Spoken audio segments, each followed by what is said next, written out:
Now we go to the final instalment of our series, Virtual Revolution. And Dr. Alex Krotowski examines the way the internet may be changing the way we use our brains. Watch out for a unique experiment next.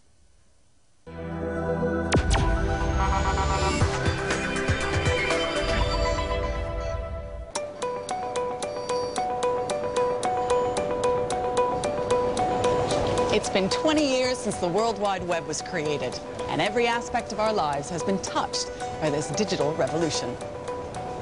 Tim Berners-Lee is someone who invented something of unbelievable power. I think of the web as humanity connected. Human civilization as a whole is now witnessing the connection of people everywhere on Earth through this web. But what are the consequences of this extraordinary new access to information and people?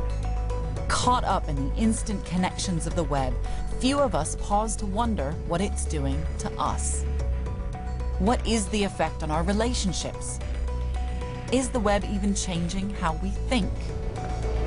Whether we realize it or not, through the web, we are all participating in an extraordinary and unprecedented experiment for humankind, the outcome of which is far from certain. The great fear is that this revolution is making our senses and imagination dependent on screens, shifting us from the real world to the virtual. It's a world that has no consequences. Yeah, it's a world dominated by senses. So why do you need cognition? Why do you need meaning? Why do you need metaphor? Is it going to bring us a different, better life, or is it going to bring us a different style of communication? That's, I ask that question, I don't have the answer. We worry that our kids are being sucked into a superficial online culture. Are they, for better or for worse, evolving from Homo sapiens into some sort of Homo Interneticus? A lot of this is a kind of middle-aged, middle-class panic about the web. They're panicked by the future. They're panicked by what they think children are doing. I'm going to plunge into the fear and the hype to find out whether the web really is trivializing our relationships and rotting our brains. At its heart, this is about what makes us, us, and whether the web distorts or enriches our very humanity.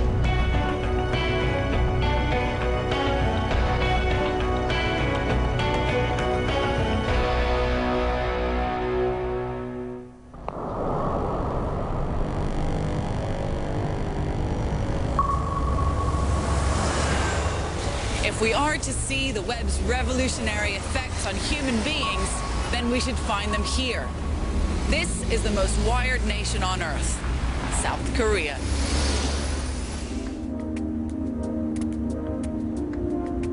In this digitally enhanced country, the web can be accessed virtually anywhere. South Korea's fiber optic cabling has 10 times quicker download speeds than the broadband that we have in Britain. 62% of Korean 3- to 5-year-olds regularly use the internet, spending over 8 hours every week online. It's the young people that the South Koreans are most concerned about. Sped into the digital age and surrounded by high tech since they've been in nappies, they command the headlines for all the wrong reasons. Koreans are increasingly worried about internet addiction. Their government's own figures reveal this affects up to 210,000 children, many spending up to 18 hours every day online. 80% of those afflicted need medication. 20% have to be admitted to hospital.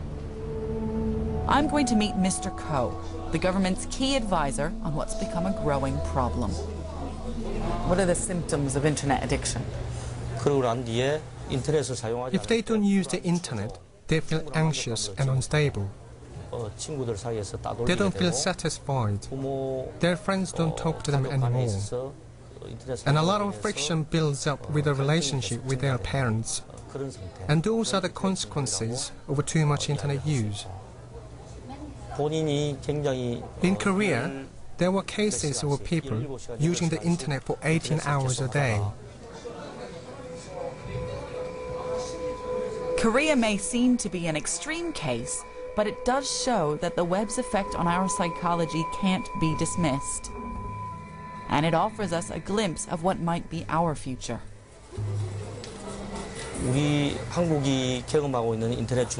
experiences that Korea is facing as a country with internet addiction are experiences that countries like the US will face in 3 to 5 years.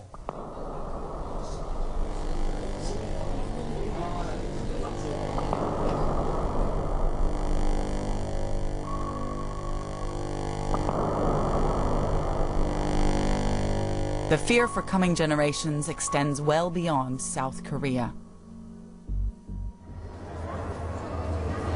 When a child is in the real world, even if it's a real world of a doll's house, this is a world where your doll might break, someone might stamp on your toy soldier. So you're learning that actions have consequences. So imagine you're a young person on a computer. It is a world where there's a strong premium on hearing and vision, on strong sensation. There is a triumph of the senses over the meaning.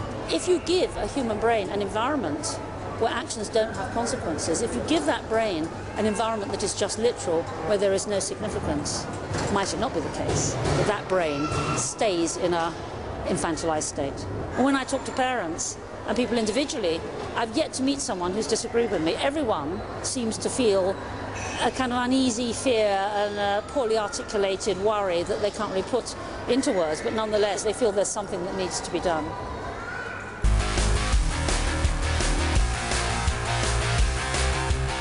Parents across the country need no introduction to this familiar scene. Their lives are completely centred around their computers. I chat to friends and do comments and stuff. Usually Facebooks and Hotmail and stuff. The kids come home and are on Facebook while they're having their first cup of tea. You can communicate with people and you can look into their lives and stuff. When I was young, we didn't even have a home telephone. Can you imagine life without the web? No. No? I think it would be like removing her arm if you took her Facebook site away from her. What do you think life was like before the web? Really boring. Yeah. What do you think people did? Read books.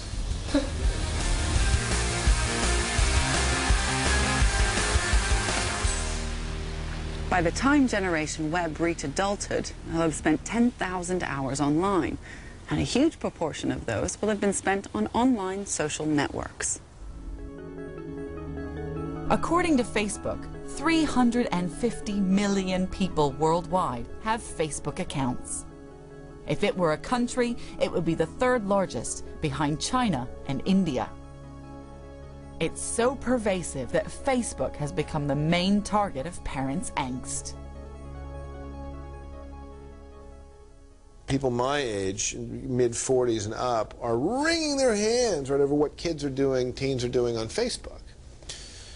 As if we would not have done those things had Facebook existed when we were young. How dare these children now not suffer the way I did? They should be having the kind of life I did, made to read, made to do this.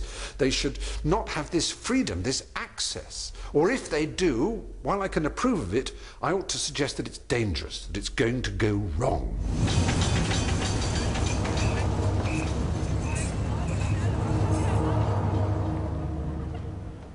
The key criticism of Facebook is that it makes friendship meaningless, and that undermines society. The label of friendship is just as easily attained by lifelong buddies as it is by total strangers hoarding connections. How true is this? To find out more, we need to understand why Facebook became so popular.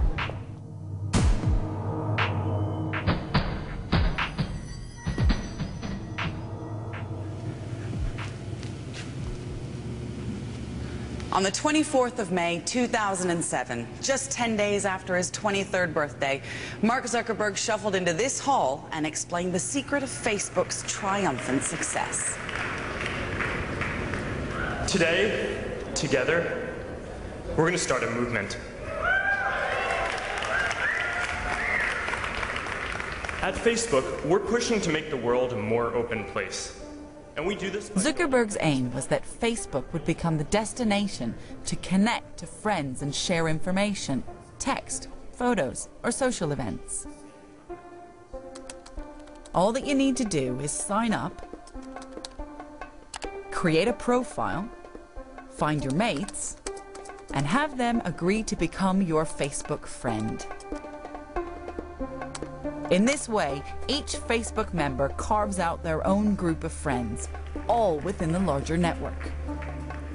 You'll see that what we're building is a massive network of real connections between people through which information can flow more efficiently than it really ever has in the past. And it's changing the way the world works.